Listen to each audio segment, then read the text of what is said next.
Hello friends, welcome to Easy Recipes by Nargis. நம்ம இன்னைக்கு ஒரு சூப்பரான ரெசிபி தான் பார்க்க போறோம். பிரியாணினா யாருக்கு தான் பிடிக்காது? பிரியாணினா குட்டி குழந்தையிலேருந்து பெரியவங்க வரைக்கும் எல்லாருக்குமே ரொம்ப ஃபேவரட்டான ஒரு டிஷ். நம்ம இன்னைக்கு 1/2 கிலோ மட்டன் வச்சு தான் பிரியாணி பண்ண போறோம். வாங்க எப்படி பண்ணலாம்னு பார்க்கலாம். நம்ம இன்னைக்கு பிரியாணிக்கு தேவையான கிரேவியை குக்கர்ல தான் பண்ண போறோம். குக்கர் சூடானதும் 4 table spoon cooking oil, 3 table spoon நெய் இது ரெண்டையுமே சேர்த்தே ஊற்றிக்கோங்க. அதுக்கப்புறம் எண்ணெய் சூடானதுக்கப்புறம் 4 பீஸ் பட்டை, 4லேருந்து 5 பீஸ் கிராம்பு, 4லேருந்து 5 பீஸ் ஏலக்காய், 2 பிரியாணி இலை இதை சேர்த்துக்கோங்க. லைட்டாக வதங்கட்டும். அதுக்கப்புறம் 5 மீடியம் சைஸ் ஆனியன் நான் எடுத்திருக்கேன். ஒருவேளை நீங்கள் பெரிய ஆனியனாக எடுக்கிறதா இருந்தால் 4 போதுமான அளவாக இருக்கும். நல்லா கிளறி விட்டுக்கோங்க. இப்போ நீங்கள் ஹை ஃப்ளேமில் வச்சு குக் பண்ணுங்கள், அதுவே கரெக்டாக இருக்கும். இது 7லேருந்து 8 நிமிஷம் வரைக்கும் அப்படியே குக் ஆகட்டும். ஆனியன் இந்த ஸ்டேஜுக்கு வந்ததுக்கப்புறம் நம்ம இஞ்சி வெள்ளைப்பூடை சேர்த்துட வேண்டியது தான். நம்ம இன்னைக்கு 2 டேபிள் ஸ்பூன் இஞ்சி வெள்ளைப்பூடு ஆட் பண்ண போகிறோம். 100 இஞ்சி 100 பூடுங்கிற ப்ரொபோர்ஷனில் நீங்கள் அரைச்சி அதுலேருந்து 2 ஸ்பூன் நீங்கள் ஆட் பண்ணிக்கோங்க. நல்லா கிளறி விட்டுக்கோங்க. இஞ்சி பூடோட பச்சை வாசம் போகிற வரைக்கும் நம்ம நல்லா கிளறி விட்டு இதை வேக வச்சுக்கலாம். அடி பிடிச்சிடாம பார்த்துக்கோங்க. அடி பிடிச்சதுன்னா டோட்டலாக எல்லாமே ஸ்பாயில் ஆயிரும். அதனால ரொம்ப கேர்ஃபுல்லாக இருங்க. இஞ்சி வெள்ளைப்பூடு ஆட் பண்ணதுக்கப்புறம் லைட்டாக அடி பிடிக்க ஆரம்பிச்சாச்சு. இப்போ இஞ்சி பூடோட பச்சை வாசமும் போயிடுச்சு. இப்போ நம்ம தக்காளியை ஆட் பண்ணிட வேண்டியதுதான். நம்ம இன்னைக்கு 5 மீடியம் சைஸ் ஆனியன் நம்ம கட் பண்ணி வச்சுருந்தோம். 4 மீடியம் சைஸ் டொமேட்டோவை ஆட் பண்ணால் கரெக்டாக இருக்கும். தக்காளி ஆட் பண்ணதுக்கப்புறம் அதில் உள்ள சாறு இறங்கும் போது லைட்டாக பிடிச்சிருந்தா கூட அதுவே அதை சரி பண்ணிடும். இப்போ நல்லா கிளறி விட்டுக்கோங்க. தக்காளியும் வெங்காயமும் ஒன்றா சேர்ந்து வேகட்டும். இப்போ காரத்துக்காக நான் 3 பச்சை மிளகா ஆட் பண்ண போகிறேன். உங்களுக்கு ஒருவேளை பச்சை மிளகாவோட காரம் அதிகமாக வேணும்னா கூட 2 பச்சை மிளகா நீங்கள் ஆட் பண்ணிக்கோங்க.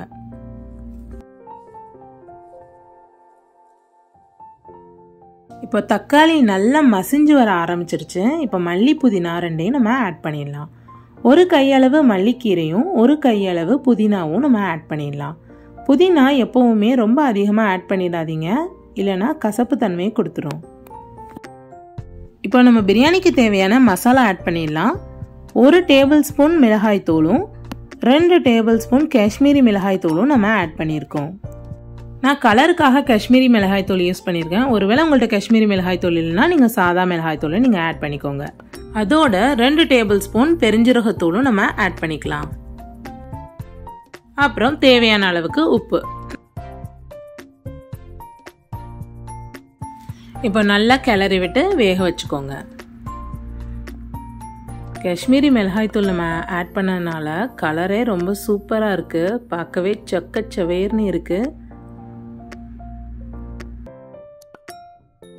அதுக்கப்புறம் நம்ம 1/2 கிலோ மட்டனில் தான் பிரியாணி பண்ணலான்னு சொல்லியிருந்தோம் இல்லையா, அதையும் நம்ம ஆட் பண்ண போகிறோம். இந்த மாதிரி ஒரு கொழுப்பையும் அதில் போட்டுக்கோங்க, சூப்பராக இருக்கும். இந்த மாதிரி கொழுப்பு கொஞ்சம் போட்டு பிரியாணி பண்ணும்போது அந்த பிரியாணியோட டெக்ஸ்சரே ரொம்ப ரிச்சாக இருக்கும், டேஸ்டாகவும் இருக்கும். அது கூடவே 4 ஸ்பூன் அளவுக்கு திக்கான தயிரும் நம்ம இதில் ஆட் பண்ணிக்கலாம். எல்லாத்தையும் நல்லா கிளறி விட்டுக்கோங்க. இப்போ மட்டன் வேகிறதுக்காக 1 கிளாஸ் அளவுக்கு தண்ணியும் நம்ம ஆட் பண்ணிட வேண்டியதுதான். நல்லா கிளறி விட்டுட்டு ஒரு தடவை உப்பும் நம்ம செக் பண்ணிடலாம். உப்பு கொஞ்சம் முன்னாடி இருந்தாதான் கறி நல்லா உப்பு பிடிச்சி பிரியாணிக்கு சூப்பராக இருக்கும். இப்போ உப்பை செக் பண்ணிடலாம். இப்போ கொஞ்சம் கம்மியாக தான் இருக்குது.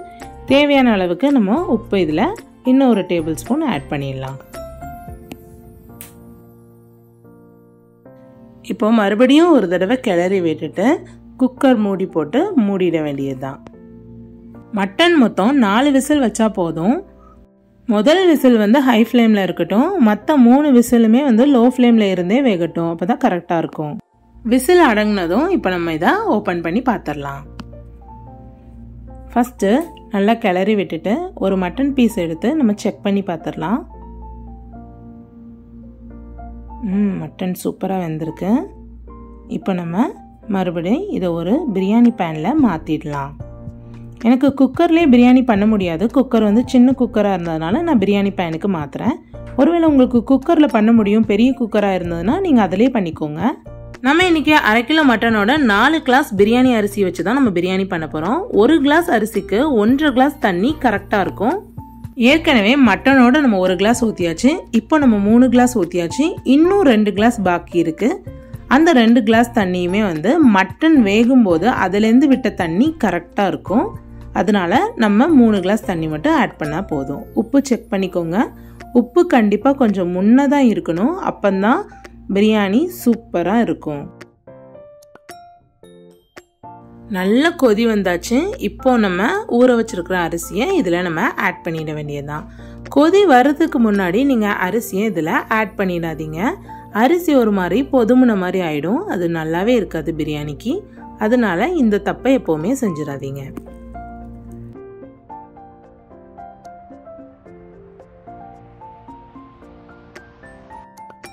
அரிசியை ஆட் பண்ணி நல்லா கிளறி விட்டுக்கோங்க.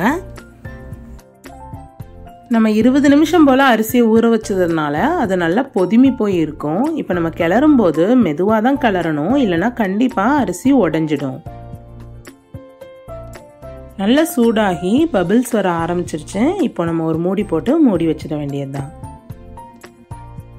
மூடி போட்டு வேக வைக்கும்போது முதல் 5 நிமிஷம் நல்லா ஹை ஃப்ளேம்லேயே இருந்து வேகட்டும். அதுக்கப்புறம் நீங்கள் திறந்து பார்க்கும்போது இந்த மாதிரி இருக்கும்.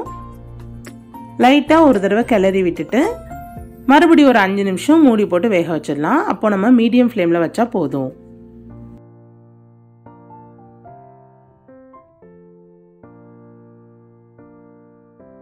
அஞ்சு நிமிஷம் கழிச்சு நீங்கள் ஓப்பன் பண்ணி பார்க்கும்போது இந்த மாதிரி கன்சிஸ்டன்சியில் தான் பிரியாணி வந்திருக்கும்.